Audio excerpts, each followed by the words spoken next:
मैंने थमना नहीं सीखा। हार का मतलब नहीं जानता। आंखों में है कुछ सपने, उन्हें पूरा करने के मकसद से बड़ा जा रहा हूं, बड़ा जा रहा हूं।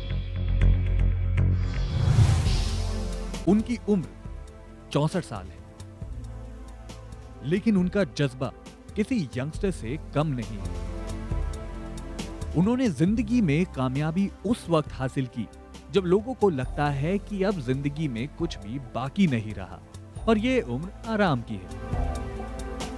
लोग जनरली 60 इयर्स के होके हार मान जाते हैं, पर दादाजी आज भी चल रहे हैं। चल नहीं बल्कि भाग रहे हैं। जिस हिसाब से उनका काम चलता है, वो भले ही घुटनों से उनको घुटनों में दर्द रहता है या उनको दिखता कम है, पर वो काम मेरी बहन से फिर भी बहुत ज़्यादा करते हैं, और वो कंटिन्यूस हमको इंस्पायर करते रहते हैं कि हमेशा हमें बढ़ते रहना चाहिए, कभी रुकना नहीं चाहिए।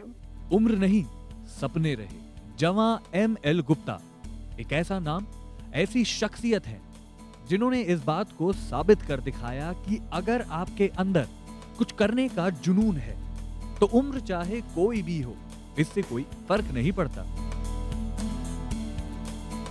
रिटायरमेंट से पहले मेरा एक संकल्प था कि जब मैं रिटायर हो जाऊंगा तो गरीब बच्चों की शिक्षा का निःशुल्क प्रबंध करूंगा।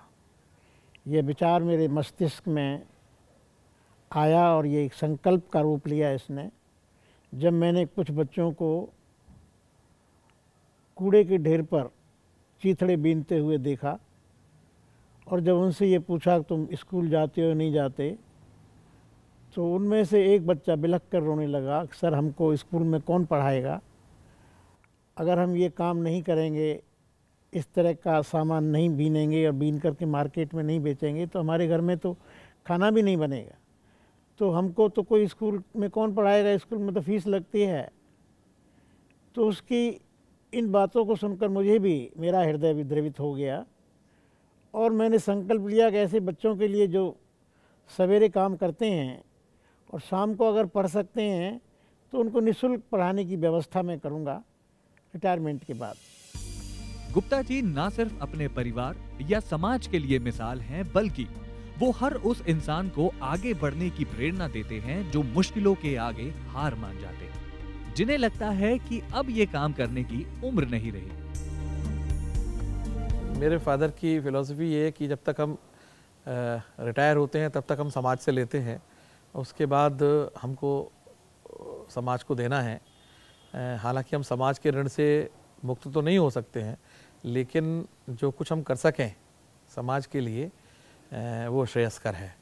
तो इस बात को ध्यान में रखकर उन्होंने ये जो बीड़ा उठाया है, और आज लगभग 74 वर्ष की आयु है, और उस आयु में भी सुबह से लेकर शाम तक इन बच्चों के लिए प्रयास में रत रहते हैं।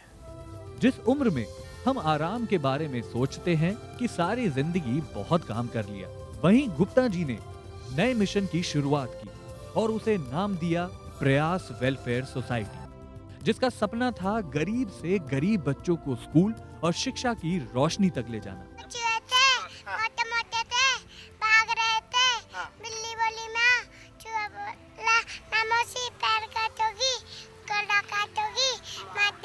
बहुत अच्छी, शाबाश।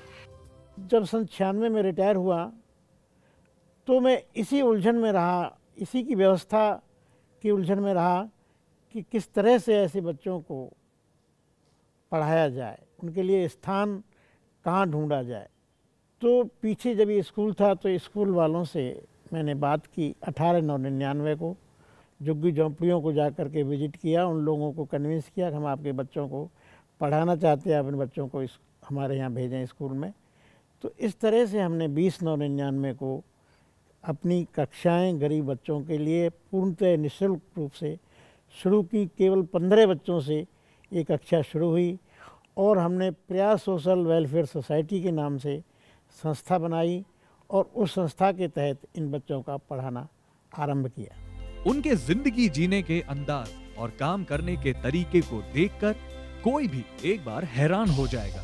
उनका हर काम फिक्स है, और यही वजह है कि आज वो एक रोल मॉडल है। आज ये स्थिति है कि हम 6200 बच्चों को पूरी तरह से निःशुल्क शिक्षा दे रहे हैं और एक सेंटर जो हमने डीसी मॉडल स्कूल से प्रारंभ किया था, आज हम 54 केंद्रों पर और 5 स्टेट्स के अंदर, 5 राज्यों के अंदर ये कार्यक्रम चला रहे हैं। ये कार्यक्रम के तहत हम उनको निःशुल्क एजुकेशन तो देते ही हैं, एजुकेशन के साथ साथ उनको पढ़ने की किताबें, लिखने के लिए कापियाँ और जो भी कलम, पेंसिल, रबर,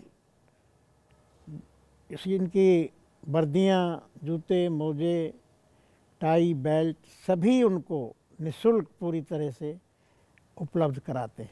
आज गुप्ता जी न सिर्फ बच्चों को शिक्षा दे रहे हैं, वो महिलाओं को भी सेल्फ डिपेंडेंट बना रहे हैं, जिससे वो आगे बढ़ सके। उनकी देखरेख में एक बड़े प्रोफेशनल इंस्टीट्यूट का निर्माण हो रहा है, जहां हजारों गरीब बच्चे वोकेशनल कोर्स कर अपने पैरों पर खड़े हो सकेंगे। और उनकी कोशिशों की बदौलत ही प्रयास वेलफेयर सोसाइटी देश के 5 राज्यों में काम कर रही है।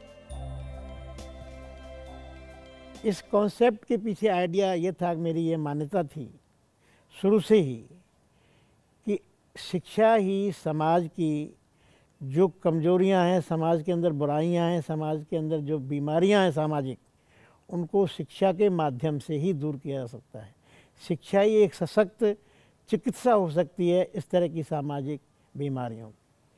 ये मेरे अंदर एक इच्छा थी। मैंने कहीं 7वीं या 8वीं क्लास में पढ़ा था कि education is Panacea for all social ills, यानी सभी सामाजिक बीमारियों के लिए शिक्षा एक पेनिसिलिन का काम करती है। गुप्ता जी ने समाज के लिए जो किया है वो लगातार कर रहे हैं। वो यही साबित करता है कि मंजिल अभी दूर है, अभी और आगे बढ़ते जाना है।